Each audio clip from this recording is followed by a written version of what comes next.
friends, welcome back to our channel. ഇന്ന് നമ്മൾ നോക്കാൻ പോകുന്നത് 2018 റിലീസ് ചെയ്ത ഡാഡീസ് ഗേൾ എന്ന് പറയുന്ന ഒരു മൂവിയാണ്. സിനിമയുടെ എക്സ്പ്ലനേഷനിലേക്ക് കടക്കുന്നതിന് മുമ്പ് ചാനൽ ഇതുവരെ സബ്സ്ക്രൈബ് ചെയ്യാതെയാണ് നിങ്ങൾ വീഡിയോ കാണുന്നതെങ്കിൽ ചാനൽ ഒന്ന് സബ്സ്ക്രൈബ് ചെയ്ത് തൊട്ടടുത്തുള്ള ബെല്ലൈക്കൺ ഒന്ന് അമർത്തിയാൽ ഞങ്ങൾ അപ്ലോഡ് ചെയ്യുന്ന പുതിയ വീഡിയോസ് നിങ്ങൾക്കിടയിലേക്ക് ഉടൻ തന്നെ എത്തുന്നതായിരിക്കും. സോ നമുക്ക് ഒട്ടും വൈകാതെ സിനിമയിലേക്ക് കടക്കാം. ഈ സിനിമയുടെ ഫസ്റ്റ് സീനിൽ ഒരു പെൺകുട്ടി വളരെ ഡിസ്റ്റർബ്ഡ് ആയിരിക്കുന്നതാണ് കാണിക്കുന്നത്. അവൾ കയ്യിൽ ഒരു തോക്കെടുത്ത് അതിൽ ബുള്ളറ്റ്സ് ലോഡ് ചെയ്യുന്നു. അവളിരിക്കുന്ന സ്ഥലത്ത്, അതായത് അവളെ ചുറ്റിപ്പറ്റി ഒരുപാട് ജാറുകൾ ഇരിക്കുന്നുണ്ട്. അതിൽ ഓരോ ജാറിലും മനുഷ്യന്റെ പല ശരീരഭാഗങ്ങളാണ് നിറച്ചിട്ടുള്ളത്. അവിടെയുള്ള ചങ്ങലകളുടെ മേലെ മൊത്തം ബ്ലഡാണ്. ഇതെല്ലാമാണ് ഈ സീനിൽ കാണിക്കുന്നത്. അപ്പോഴാണ് അവൾ ആ ബുള്ളറ്റ് നേരെ അവളുടെ വായിൽ വെക്കുന്നത്. ട്രിഗർ വലിക്കാൻ പോകുന്നു. പക്ഷേ എന്താണ് നടക്കാൻ പോകുന്നത് എന്ന് കാണിക്കുന്നതിന് മുന്നേ സീൻ അവർ പാസ്റ്റിലേക്ക് കൊണ്ടുപോകുന്നു. അതായത് ആരാണ് ഈ പെൺകുട്ടി, എന്തൊക്കെയാണ് അവിടെ സംഭവിച്ചത്, എന്തിനാണ് അവൾ സൂയിസൈഡ് ചെയ്യുന്നത്, അങ്ങനെയുള്ള എല്ലാ ചോദ്യങ്ങൾക്കും നമുക്ക് ആൻസർ കിട്ടണമെങ്കിൽ കുറച്ചു കാലം മുന്നേ അവിടെ എന്ത് സംഭവിച്ചു എന്നറിയണം. സോ ഇപ്പോൾ സീൻ പാസ്റ്റിലാണ്. അച്ഛനും മോളും ഒരു കാറിൽ എങ്ങോട്ടേക്കോ പോകുന്നു. അതേസമയം റേഡിയോയിൽ ആ സ്ഥലത്തുള്ള 1-2 സ്ത്രീകൾ മിസ്സിംഗ് ആണ് എന്ന ന്യൂസ് വരുന്നുണ്ട്. അത് കേട്ടതും ആ അച്ഛൻ മോളോട് പറയുന്നുണ്ട്, എന്തിനാ ഇവരൊക്കെ കുട്ടികളെ ജനിപ്പിക്കുന്നത്, ഇവർക്ക് കുട്ടികളെ നോക്കാൻ പറ്റില്ലെങ്കിൽ ഈ പണിക്കൊന്നും നിൽക്കരുത്. അവിടെ അച്ഛനമ്മമാരുടെ അശ്രദ്ധ മാത്രമാണ് ഈ മിസ്സിംഗ് എല്ലാം നടക്കുന്നതിന് കാരണം എന്നയാൾ മോളോട് പറഞ്ഞു. ശരി, ഇതെല്ലാം കേട്ടാൽ ഇയാളൊരു റെസ്പോൺസിബിളായ അച്ഛനാണെന്ന് നമുക്ക് തോന്നും. പക്ഷെ കാറ് പോയി നിർത്തുന്നത് നേരെ ഒരു പബ്ബിലാണ്. അടുത്ത സീൻ കണ്ടാൽ ഈ അച്ഛൻ മോൾ എന്ന റിലേഷൻ തന്നെ നേരെ തിരിയും. അച്ഛൻ മോൾക്ക് പണം കൊടുത്തിട്ട് അവിടെ അടുത്തിരിക്കുന്ന ഒരു പെൺകുട്ടിയോട് പോയി സംസാരിക്കാൻ പറയുന്നു. അവൾ അവിടെ ചെന്ന് ആ പെൺകുട്ടിയോട് കുറേ സംസാരിക്കും. എന്നിട്ട് അവിടെ നിന്ന് അച്ഛനെ കാണിച്ച് അയാൾ എൻ്റെ ബോയ് ഫ്രണ്ട് ആണെന്ന് അവളോട് പറയും. അങ്ങനെ ഇങ്ങനെ സംസാരിച്ച് അവർ 3 പേരും ആ വണ്ടിയിൽ കയറി ട്രാവൽ ചെയ്യാൻ തുടങ്ങും. അതിൻ്റെ ഇടയിൽ മകൾ ആ പെണ്ണിനോട് അവളുടെ ബോയ് ഫ്രണ്ട്, അതായത് അച്ഛന് തന്നേക്കാൾ കൂടുതൽ നിന്നെയാണ് ഇഷ്ടപ്പെട്ടത്, എനിക്കും നിന്നെ ഇഷ്ടമായി എന്ന് ആ പെൺകുട്ടിയോട് പറഞ്ഞ് ഒരു ട്രയാങ്കിൾ ലവ് ആണ് അവിടെ സെറ്റ് ചെയ്യുന്നത്. അങ്ങനെ 3 പേരും ഇവിടെ വീട്ടിലേക്ക് എത്തി. എന്നിട്ട് അച്ഛനും ആ പെൺകുട്ടിയും അയാളുടെ ബെഡ്റൂമിലേക്ക് പോകാൻ തുടങ്ങുന്നു. അപ്പോൾ അവൾ, എന്താ മകൾ അവരുടെ കൂടെ ബെഡ്റൂമിലേക്ക് വരാത്തത് എന്ന് ചോദിച്ചപ്പോൾ, നീ വാ, നിനക്ക് ഞാനൊരു സർപ്രൈസ് വെച്ചിട്ടുണ്ട്, അതുകൊണ്ട് കണ്ണടയ്ക്കണം എന്ന് പറഞ്ഞ് അവർ 2 പേരും മാത്രം റൂമിലേക്ക് പോകുന്നു. ആ സമയത്ത് പുറത്തിരിക്കുന്ന മകൾക്ക് വല്ലാത്തൊരു സങ്കടം തോന്നുന്നുണ്ട്. ആ കണ്ണടച്ചിരിക്കുന്ന പെൺകുട്ടിയുടെ ഒരു ഫോട്ടോ അയാൾ എടുക്കുന്നുണ്ട്. ആ ഫ്ലാഷ് ലൈറ്റിലാണ് താൻ അയാളുടെ ബെഡ്റൂമിലല്ല മറിച്ചൊരു നരകത്തിലാണ് ഇരിക്കുന്നത് എന്ന് അവൾക്ക് മനസ്സിലാവുന്നത്. ചുറ്റും ഒരു നെഗറ്റീവ് ആൻഡ് ഡാർക്ക് എനർജിയാണ് അവൾ അവിടെ കണ്ടത്. താൻ പെട്ടു എന്ന് മനസ്സിലായപ്പോൾ അവൾ ഓടാൻ ശ്രമിച്ചു. പക്ഷെ അയാൾ അവളെ വളരെ വേഗത്തിൽ തന്നെ പിടിച്ചു വെച്ചു. തൊട്ടടുത്ത ഒരു ബോർഡിൽ കുറെ ആൾക്കാരുടെ ഫോട്ടോസ് ഉണ്ട്. ഇതെല്ലാം ഈ അച്ഛനും മോളും കൊന്ന ആളുകളാണ്. അച്ഛനാണ് ഈ ഒരു ഹോബി വളരെ ഡീപ്പായുള്ളത്. പക്ഷെ മകൾക്ക് അത്ര താല്പര്യമില്ല. എന്നാൽ ആ അച്ഛൻ ഈ മകളെ കൊണ്ട് ഇതെല്ലാം നിർബന്ധിച്ച് ചെയ്യിപ്പിക്കുകയാണ്. അടുത്ത സീനിൽ ഈ മൂവിയുടെ ഹീറോയാണ് എൻട്രി ആവുന്നത്. അവനൊരു പോലീസാണ്. സിവിൽ ഡ്രസ്സിൽ അവൻ വണ്ടി ഓടിച്ചുകൊണ്ടിരിക്കുന്ന സമയത്ത് ഒരു പെൺകുട്ടി അവനോട് ലിഫ്റ്റ് ചോദിക്കുന്നു. കുറേ മിസ്സിംഗ് പേഴ്സൺസിന്റെ നോട്ടീസ് എല്ലാം കണ്ടപ്പോൾ അവൾ എന്തായത്, ആരാണ് ഇവരൊക്കെ എന്ന് അവനോട് ചോദിക്കുന്നു. അപ്പോഴാണ് താൻ ഇവിടുത്തെ പോലീസാണെന്നും ഷെറിഫിന്റെ തൊട്ട് താഴെയുള്ള പോസ്റ്റാണ് തൻ്റേത് എന്നൊക്കെ പറയുന്നത്. അതുകൊണ്ട് തന്നെ ഇതെല്ലാം തൻ്റെ ജോലിയുടെ ഭാഗമാണെന്ന് അവൻ എക്സ്പ്ലെയിൻ ചെയ്തു. ഇങ്ങനെ അറിയാത്ത ആളുകളുടെ വണ്ടിയിൽ ഒരിക്കലും ലിഫ്റ്റ് ചോദിക്കരുത്, വീട് എവിടെയാണ്, ഞാൻ നിന്നെ അവിടെ കൊണ്ടുവിടാം എന്നവൻ പറയുന്നു. എന്നാൽ അവൾ അത് റിജക്റ്റ് ചെയ്ത്, എന്നെ ഇവിടെ ഈ കോർണർ എത്തുമ്പോൾ വിട്ടാൽ മതി, ഞാൻ പൊക്കോളാം എന്ന് വളരെ ബോൾഡായി പറയുന്നു. അവിടെ അടുത്തുള്ള ഒരു ബാറിലാണ് അവൾ ജോലി ചെയ്യുന്നത്. അങ്ങനെ അവൾ അവിടെ ഇറങ്ങി. ഇനി മറ്റേ സ്ഥലത്ത് ആ പെൺകുട്ടി അയാൾ വളരെയധികം ടോർച്ചർ ചെയ്ത് കെട്ടിവെച്ചിട്ടുണ്ട്. ആ റൂമിലേക്ക് മകൾ ആ പെണ്ണിനെ കാണാൻ വേണ്ടി പോവുകയാണ്. എന്നിട്ട് അവളുടെ മുന്നിൽ ഒരു തൂക്കുകയർ കെട്ടിക്കൊടുത്തു. നീ ഇനിയും ഇവിടെ ജീവനോടെ ഇരുന്നാൽ എൻ്റെ അച്ഛൻ നിന്നെ ഇഞ്ചിഞ്ചായി കൊല്ലും. അതുകൊണ്ട് നീ തന്നെ സൂയിസൈഡ് ചെയ്യുന്നതാണ് നല്ലത്. എനിക്ക് എൻ്റെ അച്ഛനെ എതിർത്തൊന്നും ചെയ്യാൻ പറ്റില്ല. പക്ഷെ നിന്റെ കരച്ചിൽ കേൾക്കുമ്പോൾ എനിക്കത് നിന്നോട് പറയാതിരിക്കാനും പറ്റില്ല എന്ന് അവൾ ആ പെൺകുട്ടിയോട് പറയാണ്. ഇതെല്ലാം കേട്ടപ്പോൾ ആ പെൺകുട്ടി വല്ലാതെ പാനിക്കായി എന്നെ രക്ഷിക്കുമെന്ന് മകളോട് കരഞ്ഞു പറഞ്ഞു. അവിടെ എന്തുണ്ടാവും എന്ന് കാണിക്കാതെ സീൻ മാറി അച്ഛൻ കാറിൽ ആ വീട്ടിലേക്ക് വരുന്നതാണ് കാണിക്കുന്നത്. അയാൾ ആ റൂമിൽ വന്ന് നോക്കിയപ്പോൾ ആ പെൺകുട്ടി സൂയിസൈഡ് ചെയ്തിട്ടുണ്ടായിരുന്നു. അത് കണ്ടതും ഇത് മകളുടെ പണിയാണെന്ന് അയാൾക്ക് മനസ്സിലായി. അവളെ കുറെ ചീത്ത പറഞ്ഞു. അങ്ങനെ അവർ 2 പേരും ആ ബോഡി ഡിസ്പോസ് ചെയ്യാനുള്ള കാര്യങ്ങൾ ചെയ്യാൻ തുടങ്ങി. ബോഡി താഴെ ടേബിളിൽ ഇട്ട ശേഷം മരം മുറിക്കുന്ന മെഷീൻ വെച്ച് മകളോട് ആ ബോഡി പീസസ് ആക്കാൻ പറഞ്ഞു. വേറെ വഴിയില്ലാത്തതുകൊണ്ട് അവൾ ആ ബോഡിയുടെ ഒരു കാൽ മെല്ലെ കട്ട് ചെയ്തു. ഇത് കണ്ടതും അയാൾക്ക് ഭയങ്കര സന്തോഷമായി. എന്നിട്ട് അവൾ ചെയ്ത കാര്യത്തിന് അപ്രീഷിയേറ്റ് ചെയ്യുന്ന രീതിയിൽ ആ ബ്ലഡ് വെച്ച് അവൾക്കൊരു പൊട്ടുകുത്തി. അങ്ങനെ ബാക്കിയുള്ള ബോഡി പാർട്സ് അയാൾ ഓരോന്നോരോന്നായി കട്ട് ചെയ്തെടുത്തു. അങ്ങനെ അടുത്ത സീനിൽ നമ്മുടെ ഹീറോ ഷെരീഫിന്റെ ഓഫീസിലാണ്. അവിടെ തന്നെ ഷെരീഫിന്റെ മകൾ ഒരു ഓപ്പറേറ്ററായി ജോലി ചെയ്യുന്നുണ്ട്. അവൾക്ക് ഈ ചീഫ്, അതായത് നമ്മുടെ ഹീറോന്റെ മേലൊരു ക്രഷ് ഉണ്ട്. അവനെ കണ്ടതും, ഞാൻ നിനക്ക് വേണ്ടി ഒരു ഇമ്പോർട്ടൻറ്റ് കേസ് വെച്ചിട്ടുണ്ട്. ഇവിടെ അടുത്തൊരു വീട്ടിൽ ഒരു മുത്തശ്ശി മാത്രമാണ് താമസിക്കുന്നത്. അവിടെ ഒരു കണ്ണാടി ഉടഞ്ഞു എന്നൊരു കംപ്ലൈൻറ്റ് വന്നിട്ടുണ്ട് എന്ന് പറഞ്ഞ് അവൾ അവനെ കളിയാക്കി. അത് കേട്ടതും, അയ്യോ ആ മുത്തശ്ശിയോ, അതെ ആ കണ്ണാടി കേസോ, ഞാൻ വീണ്ടും പെട്ടു എന്ന് അവനും പറയുന്നു. ഇത് അന്വേഷിക്കാൻ വേണ്ടി അങ്ങോട്ടേക്ക് പോയപ്പോൾ ആ മുത്തശ്ശിയുടെ കണ്ണാടി പൊട്ടിയ ജനൽ നമ്മുടെ ഹീറോ കണ്ടു.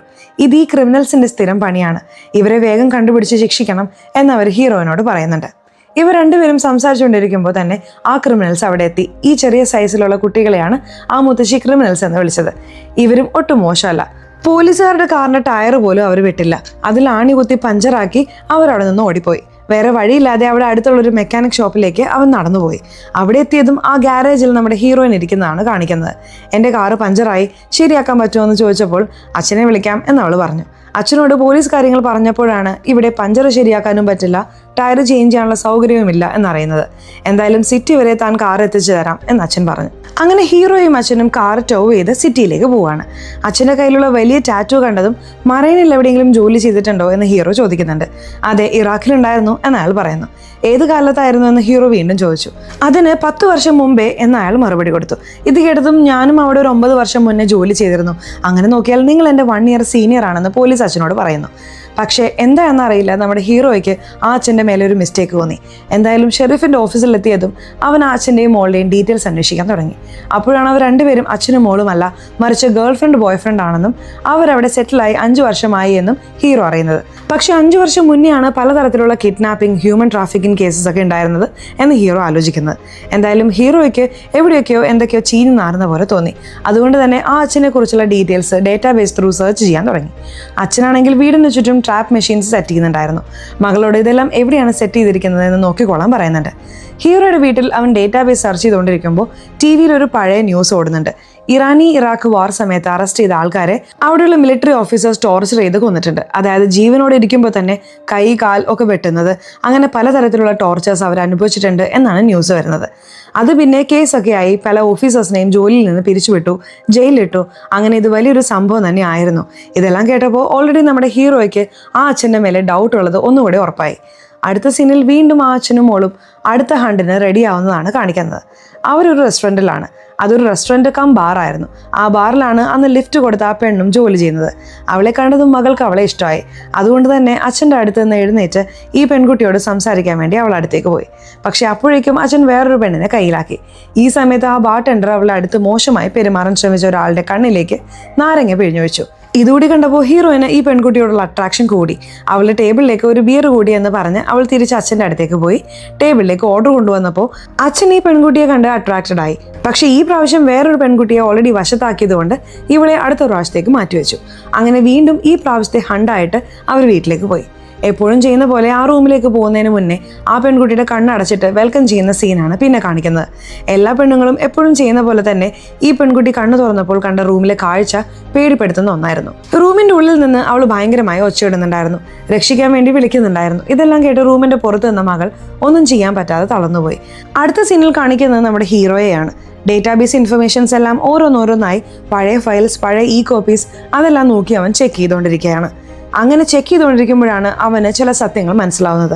ഈ കാര്യങ്ങളൊക്കെ അവൻ ഷെരീഫിൻ്റെ മകളോട് പറഞ്ഞു. 5 വർഷം മുന്നേ ഈ അച്ഛനും മകളും ഇവിടെ വന്നപ്പോൾ ഈ അച്ഛൻ്റെ പേര് അയാൾ മാറ്റിയിട്ടുണ്ടായിരുന്നു. അതുമാത്രമല്ല, ഇറാഖിൽ നടന്ന ആ വലിയ കേസിലെ പ്രതികളിൽ ഒരാൾ ഇയാളാണ്. അതായത് ജയിലിലുള്ള ആൾക്കാരെ ടോർച്ചർ ചെയ്തു കൊന്ന പല ഓഫീസേഴ്സിൽ ഒരാൾ ഇയാളാണ്. ശരിക്കും പറഞ്ഞാൽ ഇയാളൊരു സൈക്കോ ആണ്. ഇയാളുടെ ടോർച്ചർ ആക്ടിവിറ്റീസ് പുറത്തു വന്നപ്പോൾ കുറച്ചു കാലം അയാൾ അവിടെ ജയിലിലുണ്ടായിരുന്നു. അതിനുശേഷമാണ് അയാളെ അവിടെ നിന്ന് റിലീസ് ചെയ്തത്. ഇങ്ങനെ റിലീസായ ശേഷമാണ് അയാൾ കല്യാണം കഴിക്കുന്നത്. പക്ഷേ കല്യാണം കഴിക്കുമ്പോൾ തന്നെ ആ ഭാര്യയ്ക്ക് ഓൾറെഡി 11 വയസ്സുള്ള ഒരു പെൺകുട്ടി ഉണ്ടായിരുന്നു. കല്യാണം കഴിച്ച 6 മാസത്തിനുള്ളിൽ തന്നെ ആ ഭാര്യ സൂയിസൈഡും ചെയ്തു. സോ അത് കഴിഞ്ഞാണ് ആ 11 വയസ്സുകാരിയെ കൂട്ടി ഈ നാട്ടിലേക്ക് അയാൾ ബോയ് ഫ്രണ്ട് ഗേൾ ഫ്രണ്ട് എന്ന് പറഞ്ഞിട്ടുള്ള നാടകം തുടങ്ങുന്നത്. നമ്മുടെ ഹീറോയും ഷെരീഫിന്റെ മകളും രണ്ടുപേരും ചേർന്ന് ഷെരീഫിനോട് ഈ കാര്യങ്ങളെല്ലാം പറഞ്ഞു. ഷെരീഫിനും കാര്യങ്ങളെല്ലാം മനസ്സിലായി. പക്ഷെ ഇവിടെ പ്രോബ്ലം എന്തായിരുന്നു എന്ന് വെച്ചാൽ ഇവരുടെ കയ്യിൽ ഒരു സോളിഡ് എവിഡൻസ് ഒന്നുമില്ല. കാരണം എവിഡൻസ് ഉണ്ടെങ്കിൽ മാത്രമേ ഇവർക്ക് ആ വീട്ടിൽ കയറി സെർച്ച് ചെയ്യാൻ പറ്റുള്ളൂ. അടുത്ത സീനിൽ കാണിക്കുന്നത് രണ്ടാമത് കൊണ്ടുപോയ ആ പെൺകുട്ടിയാണ്. അവളെ ഭയങ്കരമായിട്ട് ടോർച്ചർ ചെയ്തിട്ടുണ്ട്. പെട്ടെന്നൊന്നും നിന്നെ ഞാൻ കൊല്ലില്ല, ഞാൻ വീണ്ടും നിന്നെ ടോർച്ചർ ചെയ്യാൻ പോവുകയാണ് എന്ന് അയാൾ പറയുന്നുണ്ടായിരുന്നു. പക്ഷേ മകൾ വീട്ടിലുണ്ടായിരുന്നില്ല. അവൾ ആ ബാറിൽ, അതായത് ആ ബാർ ടെൻഡർ പെണ്ണിന്റെ അടുത്ത് സംസാരിക്കാൻ വേണ്ടി പോയി. അവളെ തിരഞ്ഞ് അച്ഛനും ആ സമയത്ത് അവിടെ എത്തി. അയാൾ പറഞ്ഞിട്ടും മകൾ കേൾക്കാതെ പുറത്തുപോയി എന്ന ദേഷ്യമൊക്കെ ഈ കെട്ടിയിട്ട് വെച്ച പെൺകുട്ടിയുടെ മേലെ ഇയാൾ കാണിക്കാൻ തുടങ്ങി. വല്ലാതെ ടോർച്ചർ ചെയ്യുന്നുണ്ടായിരുന്നു. കറണ്ട് ഷോക്കെല്ലാം കൊടുത്തിട്ട് ടോർച്ചർ ചെയ്തു. ഉള്ളിലുള്ള പെൺകുട്ടിയുടെ കരച്ചിൽ കേട്ട് പുറത്തു നിന്ന മകൾ വേഗം ഒരു തോക്കെടുത്ത് ഉള്ളിലേക്ക് വന്നു. അച്ഛനെ തന്നെയായിരുന്നു എയിം ചെയ്തത്. ഇത് കണ്ടതും ആ പെൺകുട്ടിക്ക് ആശ്വാസമായി. പക്ഷെ അപ്പോഴാണ് അച്ഛൻ മകളോട് പറഞ്ഞത്, നിനക്കിത് തന്നെയാണ് പണിയെന്ന്. അങ്ങനെ അച്ഛൻ പുറത്തേക്ക് പോയപ്പോൾ മകൾ നേരെ ആ പെൺകുട്ടിയുടെ അടുത്തേക്ക് പോയി അവളുടെ വായുടെ ഉള്ളിൽ ഈ ഗൺ വെക്കുന്നു.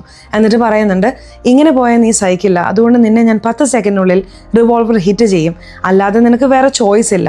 ഇതെല്ലാം കേട്ടപ്പോൾ ആ പെൺകുട്ടിക്ക് മനസ്സിലായി, എനിക്ക് വേറെ വഴിയില്ല, ഇങ്ങനെ ടോർച്ചർ അനുഭവിച്ച് മരിക്കുന്നതിനെക്കാട്ടിലും നല്ലത് ഒറ്റയടിക്ക് മരിക്കുന്നതാണ്. അങ്ങനെ അപ്പോൾ തന്നെ അവൾ സ്വയം ഷൂട്ട് ചെയ്തു.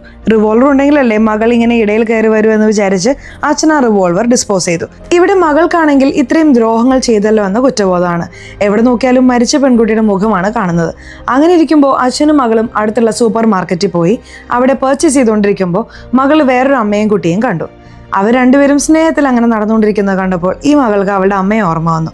അങ്ങനെ സങ്കടത്തോടെ അവൾ നിൽക്കുന്ന സമയത്ത് അച്ഛൻ പർച്ചേസ് ചെയ്യാൻ വേണ്ടി കുറച്ച് അങ്ങോട്ടേക്ക് മാറിയപ്പോൾ ആ പോലീസ് മകൾ ഒറ്റയ്ക്ക് നിൽക്കുന്നത് കണ്ട് അവളുടെ അടുത്തേക്ക് വന്ന് സംസാരിക്കാൻ തുടങ്ങി. അവളുടെ ശരിക്കുള്ള പേര് വിളിച്ച് സംസാരിക്കാൻ തുടങ്ങി. അത് കേട്ടത് അവൾ പറഞ്ഞു, ഇത് എൻ്റെ പേരല്ലല്ലോ, ഇത് ആരാണ് നിങ്ങളോട് പറഞ്ഞത് എന്ന് അവനോട് ചോദിച്ചു. ഹീറോ വീണ്ടും അവളോട് പറഞ്ഞു, നീ പേടിക്കേണ്ട ആവശ്യമൊന്നുമില്ല, നിന്റെ അച്ഛനെ കുറിച്ചുള്ള എല്ലാ കാര്യങ്ങളും എനിക്കറിയാം എന്നൊക്കെ. പക്ഷെ ഇതെല്ലാം കണ്ടിട്ട് ആ അച്ഛൻ അവിടെ നിൽക്കുന്നുണ്ടായിരുന്നു. പുറത്ത് കാറിൽ ഷെരീഫ് ഉണ്ടായിരുന്നു. കാറിൽ കയറി ഷെരീഫിനോട് കാര്യങ്ങളെല്ലാം ഹീറോ അപ്ഡേറ്റ് ചെയ്തു. ഇതെല്ലാം കേട്ടപ്പോൾ അവരുടെ മേലെ കണ്ണുണ്ടാവണം എന്ന് പറഞ്ഞു. മാത്രമല്ല അടുത്ത ക്രൈം ചെയ്യുന്ന സമയത്ത് അവരെ കൈയോടെ പൊക്കാനും ഓർഡർ ചെയ്തു. അച്ഛനാണെങ്കിൽ ഇതെല്ലാം കണ്ടപ്പോൾ ഭയങ്കര ദേഷ്യം വന്നു. മാത്രമല്ല എങ്ങനെയാണ് നമ്മൾ പോലീസിന്റെ കണ്ണിൽ പെട്ടത് എന്ന കൺഫ്യൂഷനും.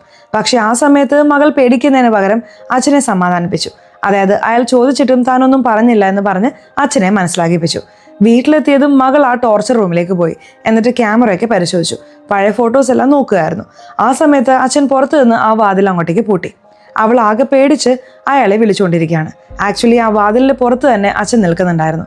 അവൾ വാതിലിലുള്ള ഒരു ചെറിയ ഓപ്പണിംഗ് തുറന്നു നോക്കിയപ്പോൾ അച്ഛൻ അവിടെ ചിരിച്ചുകൊണ്ട് നിൽക്കുന്നുണ്ടായിരുന്നു. അയാൾ ഉള്ളിലേക്ക് വന്ന് മകളെ കെട്ടിപ്പിടിച്ച് താൻ തൻ്റെ മോളെ ഒരിക്കലും വേദനിപ്പിക്കില്ല എന്നും അവളാണ് തൻ്റെ എല്ലാം എന്നും പറഞ്ഞ് അവളെ ആശ്വസിപ്പിച്ചു. എന്നിട്ട് രണ്ടുപേരും കൂടി അടുത്തുള്ള ബാറിലേക്ക് ആ ബാർ ടെൻഡറിനെ കാണാൻ വേണ്ടി പോയി. അവിടെ എത്തിയ ശേഷം അച്ഛനും മകളും ആ പെണ്ണിന്റെ ഒപ്പം ഇരുന്ന് ഡ്രിങ്ക്സ് അടിച്ചു. എന്നിട്ട് അവൾ കുടിക്കുന്ന ഗ്ലാസ്സിൽ മയക്കാനുള്ള മരുന്നിട്ടു. അങ്ങനെ മെല്ലെ രണ്ടുപേരും അവളെ കാറിലേക്ക് കയറ്റി വീട്ടിലേക്ക് കൊണ്ടുപോയി. അതേസമയം ഇവരറിയാതെ തന്നെ അവരുടെ പിന്നിൽ നമ്മുടെ പോലീസ് ഓഫീസർ ഫോളോ ചെയ്യുന്നുണ്ടായിരുന്നു. എപ്പോഴും ചെയ്യുന്ന പോലെ തന്നെ വീട്ടിലെത്തിയതും ആ റൂമിലേക്ക് കൊണ്ടുപോയിട്ട് അവളുടെ ഒരു ഫോട്ടോ എടുത്തു. എന്നിട്ട് അവളെ കെട്ടിയിട്ടു. ബാർ ടെൻഡർ മയക്കത്തിലുള്ളത് കൊണ്ട് തന്നെ അവളെ എണീപ്പിക്കാൻ വേണ്ടിയിട്ട് ഇവള് സിഗരറ്റ് വെച്ചിട്ട് അവളുടെ കയ്യിലും കഴുത്തിലും പൊള്ളിപ്പിച്ചു. അങ്ങനെ ആ ചൂട് തട്ടിയതും അവൾ ഞെട്ടി എണീറ്റു. ആ സമയത്ത് അച്ഛൻ ആദ്യത്തെ ടോർച്ചർ ട്രീറ്റ്മെന്റ് സ്റ്റാർട്ട് ചെയ്തു. കറണ്ട് ഷോക്കാണ് കൊടുത്തത്. നമ്മുടെ ഹീറോ അവളെ രക്ഷിക്കാൻ വേണ്ടിയിട്ട് ഉള്ളിലേക്ക് വരാൻ നോക്കും. പക്ഷെ ആ അച്ഛൻ വീടിന് ചുറ്റും ട്രാപ്പ് മെഷീൻ സെറ്റ് ചെയ്തിട്ടുണ്ട്. അതിൽ ഒരു മെഷീൻ പോലീസിന്റെ കാലിൽ കുടുങ്ങും. ഇയാളുടെ ശബ്ദം കേട്ട് ഉള്ളിൽ നിന്ന് ഈ മകൾ ഓടി വരും. എന്നിട്ട് എങ്ങനെയെങ്കിലും ഇയാളെ രക്ഷിക്കണമെന്ന് വിചാരിച്ചിട്ട് അവൾ മാക്സിമം മെഷീനിൽ നിന്ന് കാലെടുത്ത് ഊരി മാറ്റാൻ നോക്കും. അതേസമയം അച്ഛനുള്ളിൽ നിന്ന് എന്താ തൻ്റെ മോൾ ഇതുവരായിട്ടും വരാത്തതെന്ന് ആലോചിക്കുന്നുണ്ട്. എന്നിട്ട് മോളെ നോക്കാൻ വേണ്ടി പുറത്തു വരുന്ന സമയത്ത് ഉള്ളിൽ കിടക്കുന്ന ബാർ ടെൻഡർ അവളുടെ കമ്മൽ ഉപയോഗിച്ച് അവളെ കെട്ടിവെച്ചിരിക്കുന്ന ചെയിൻസ് എല്ലാം ഓരോന്നായി അഴിച്ചു മാറ്റുന്നു. പുറത്താണെങ്കിൽ അച്ഛൻ വന്ന് നോക്കുമ്പോൾ മോളെയും പോലീസ് ഓഫീസറെയും കാണുന്നു. പോലീസിന്റെ കാലാണെങ്കിൽ ഇപ്പോഴും ട്രാപ്ഡ് തന്നെയാണ്. അതുകൊണ്ട് തന്നെ ആ അച്ഛൻ പോലീസിനെ നന്നായി അടിച്ച് വീട്ടിലൊരു കോർണറിൽ കൊണ്ടിടും. എന്നിട്ട് മോളോട് ചോദിക്കുന്നുണ്ട്, എന്താണ് കാര്യങ്ങളെന്ന്. നീയല്ലേ പറഞ്ഞത് പോലീസ് ഓഫീസറോ ഒന്നും പറഞ്ഞിട്ടില്ല എന്ന്. എന്നിട്ട് എന്തിനാ അവർ വീട്ടിലേക്ക് വന്നത്? നീ എന്നെ കാണിച്ചു കൊടുത്തോ എന്ന് പറഞ്ഞിട്ട് അവൾക്ക് നല്ലൊരു അടി അങ്ങോട്ടേക്ക് കൊടുക്കും. എന്നിട്ട് ആ ടോർച്ചർ റൂമിലേക്ക് എത്തുന്നു. പക്ഷെ ആ പെൺകുട്ടി അവിടെ ഉണ്ടാവില്ല. അങ്ങനെ പെട്ടെന്ന് അവിടെ ഉണ്ടായിരുന്ന ഒരു വലിയ ഗൺ എടുത്തിട്ട് അവളെ നോക്കാൻ വേണ്ടി പുറത്തേക്ക് വരുന്നു. നമ്മുടെ ബാർ ടെൻഡർ ആണെങ്കിൽ അവിടെ നിന്ന് രക്ഷപ്പെടുന്നതിന് മുന്നേ ഒരു കത്തി എടുത്തിട്ടുണ്ടായിരുന്നു. വീടിന്റെ മുന്നിലുള്ള ഒരു മരത്തിന്റെ പിന്നിൽ അവൾ ഒളിച്ചിരിക്കുന്നുണ്ട്. കുത്താൻ വേണ്ടി ഒരു ചാൻസ് കിട്ടിയപ്പോൾ അവൾ വേഗം അച്ഛൻ്റെ കാലിലേക്ക് തന്നെ ഒരു കുത്ത് അങ്ങോട്ടേക്ക് കൊടുത്തു. എന്നിട്ട് അവിടെ നിന്ന് പെട്ടെന്ന് തന്നെ എസ്കേപ്പ് ആയിപ്പോയി. കുത്ത് കിട്ടിയതുകൊണ്ട് അയാൾക്ക് നന്നായി നടക്കാൻ പറ്റുന്നുണ്ടായിരുന്നില്ല. ഇപ്പോൾ ടോർച്ചർ റൂമിലാണ് ആ പോലീസ് ഓഫീസറും മകളും ഉള്ളത്. അങ്ങനെ ഇയാൾ അങ്ങോട്ടേക്ക് തന്നെ തിരിച്ചു വന്നു. എസ്കേപ്പായ ബാർ ടെൻഡർ എന്തായാലും പുറത്തു പോയിട്ട് ആൾക്കാരെ കൂട്ടിയിട്ട് വരും എന്നയാൾ ആലോചിച്ച് നിൽക്കുന്ന സമയത്താണ് ആ ബാർ ടെൻഡർ ഒറ്റയ്ക്ക് മുമ്പിൽ വന്ന് നിൽക്കുന്നത്. അവളുടെ കയ്യിലാണെങ്കിൽ ആ മരം മുറിക്കുന്ന മെഷീനും ഉണ്ട്. അങ്ങനെ രണ്ടുപേരും അങ്ങോട്ടേക്കും ഇങ്ങോട്ടേക്കും നോക്കി നിൽക്കുന്ന സമയത്താണ് അവൾ നേരെ ഈ അച്ഛനെ അറ്റാക്ക് ചെയ്യാൻ വേണ്ടി ഓടിയെത്തുന്നത്. അവിടെ ചെറിയൊരു ഫൈറ്റ് സീൻ ഉണ്ടാവുന്നുണ്ട്. അങ്ങനെ ഫൈറ്റ് നടക്കുന്ന സമയത്ത് ഈ മകൾ എപ്പോഴും ചെയ്യുന്ന പോലെ തന്നെ ഒരു ഗണ്ണെടുത്ത് ഇവരുടെ രണ്ടുപേരുടെ മുമ്പിൽ വന്ന് നിൽക്കുന്നുണ്ട്. ഇത് കാണുമ്പോൾ അച്ഛനും സന്തോഷമാവുന്നുണ്ട്. അതേപോലെ ആ ബാർ ടെൻഡറിനും സന്തോഷമാവും. അച്ഛൻ വിചാരിക്കും എപ്പോഴും ചെയ്യുന്ന പോലെയാണ് അവൾ ചെയ്യാൻ പോകുന്നതെന്ന്. പക്ഷേ അവളുടെ എയിം അച്ഛൻ്റെ അടുത്ത് നിന്ന് മാറ്റിയിട്ടുണ്ടായിരുന്നില്ല. ആ സമയത്ത് അച്ഛൻ ചുമ്മാ കളിയാക്കി ചോദിച്ചു, നീ എന്താ എന്നെ കൊല്ലാൻ പോവാണോ എന്ന്. അത് പറഞ്ഞ് തീർന്നില്ല, അവൾ അച്ഛനെ കുറെ പ്രാവശ്യം ഷൂട്ട് ചെയ്തു. എന്നിട്ടും ദേഷ്യം തീർന്നില്ല. അതുകൊണ്ട് തന്നെ കയ്യിലുണ്ടായിരുന്ന ഒരു കത്തി വെച്ച് അവൻ്റെ കഴുത്ത് അങ്ങോട്ടേക്ക് അടുത്ത് മാറ്റി. അങ്ങനെ ആ പോലീസിനെയും ബാർ ടെൻഡറിനെയും അവൾ രക്ഷിച്ചു. കുറച്ച് ദിവസത്തിന് ശേഷം ആ പോലീസ് ഓഫീസറിനെ കാണിക്കുന്ന സീനാണ് പിന്നെ വരുന്നത്. അവൻ്റെ കാല് ശരിയായിട്ടില്ല. അതുകൊണ്ട് തന്നെ വീട്ടിൽ റെസ്റ്റ് എടുക്കുകയാണ്. അപ്പോഴാണ് ഡോറിൽ ബെല്ലടി കേൾക്കുന്നത്. അത് ആ ഷെരീഫിന്റെ മോളായിരുന്നു. എങ്ങനെയുണ്ടെന്ന് നോക്കാൻ വേണ്ടി വന്നതാണ് എന്ന് അവൾ പറയുന്നുണ്ട്. ആ മകളെ കുറിച്ച് ചോദിച്ചപ്പോൾ അവളെ കുറെ ദിവസമായി ഇവിടെ കാണാനില്ല, അച്ഛന്റെ കാര്യങ്ങളെല്ലാം കഴിഞ്ഞതിന് ശേഷം അവൾ ഇവിടെ നിന്ന് മിസ്സിംഗ് ആണെന്നും പറഞ്ഞു. അപ്പോഴാണ് ആദ്യത്തെ സീൻ, അതായത് നമ്മൾ ആദ്യം കണ്ടില്ലേ ആ സീനിലേക്ക് വരുന്നത്. പഴയ കാര്യങ്ങളെല്ലാം കഴിഞ്ഞപ്പോൾ അവൾ വേറൊരു സ്ഥലത്ത് പോയിട്ട് സെറ്റായി. എന്നാലും പഴയ കാര്യങ്ങളൊക്കെ അവളെ വല്ലാതെ ഡിസ്റ്റർബ് ചെയ്യുന്നുണ്ടായിരുന്നു. അച്ഛൻ ചെയ്ത കാര്യങ്ങൾ, ആളുകളുടെ കരച്ചിൽ, അവരുടെ ശരീരഭാഗങ്ങൾ മുറിക്കുന്നത്, അതേപോലെ തന്നെ അവൾ അവരെ സൂയിസൈഡ് ചെയ്യാൻ നിർബന്ധിക്കുന്നത്. അതുകൊണ്ട് തന്നെ ഇപ്പോൾ അവൾ ചെറുതായ ഒരു സൈക്കോയായി മാറിയിട്ടുണ്ട്. കാരണം അവൾ ആരെയും നേരിട്ട് കൊന്നിട്ടില്ലെങ്കിലും സങ്കടപ്പെടുന്ന ആൾക്കാരെ മരിക്കാൻ സഹായിക്കുന്ന ഒരു ചെറിയ സൈക്കോ ആയി അവൾ മാറിയിട്ടുണ്ട്. അതുകൊണ്ടാണ് അവൾ ഗൺ യൂസ് ചെയ്ത് സ്വയം ഷൂട്ട് ചെയ്യുന്ന സീൻ മൂവി തുടങ്ങിയപ്പോൾ കാണിച്ചത്. അങ്ങനെ ചെയ്യാമെന്ന് റെഡിയായി നിൽക്കുമ്പോഴാണ് അവൾ വിചാരിക്കുന്നത്, ഞാനെന്തിനാ മരിക്കുന്നത്, എനിക്ക് പകരം വേറെ ആൾക്കാരെ എനിക്ക് കൊന്നുകൂടെ എന്ന്. അങ്ങനെ അടുത്ത സീനിലേക്ക് പോകുമ്പോൾ കാട്ടിൽ ഒരാളെ മുട്ടുകുത്തിയിരുത്തിയിട്ട് 2 പെണ്ണുങ്ങൾ ഗൺ എയിം ചെയ്യുന്ന പോലെ കാണിക്കുന്നുണ്ട്. അതിൽ ഒരാൾ ഈ മകളും മറ്റേയാൾ ആ ബാർടെൻഡറുമാണ്. 2 പേരും കൂടി ഒരാളെ ഷൂട്ട് ചെയ്യാൻ വേണ്ടി പോവുകയാണ്. ഇയാൾ ആരാണെന്ന് ചോദിച്ചാൽ ഒരു സൈക്കോ കില്ലറാണ്. അതായത് പെൺകുട്ടികളെ റേപ്പ് ചെയ്ത് കൊന്നു കുഴിച്ചു മൂടുന്ന ഒരു സൈക്കോ. ഈ സൈക്കോ കില്ലറിന് അവർ 2 ചോയ്സ് കൊടുത്തു. ഒന്നില്ലെങ്കിൽ ഞങ്ങളുടെ ഈ ഗണ്ണിൽ നിന്ന് വരുന്ന ബുള്ളറ്റ് കൊണ്ട് നീ മരിക്കും, അതല്ലെങ്കിൽ ഈ കത്തി ഉപയോഗിച്ച് നീ തന്നെ സ്വയം മരിക്കും. അങ്ങനെ അവസാനം അയാൾ തന്നെ മരിക്കുന്ന ഒരു സീനിലാണ് ഈ സിനിമ അവസാനിക്കുന്നത്. ഈ സിനിമ നിങ്ങൾക്ക് ഇഷ്ടമായി എന്ന് വിചാരിക്കുന്നു. വീണ്ടും ഒരു നല്ല അടിപൊളി സിനിമയായിട്ട് വരാം. Till then, bye.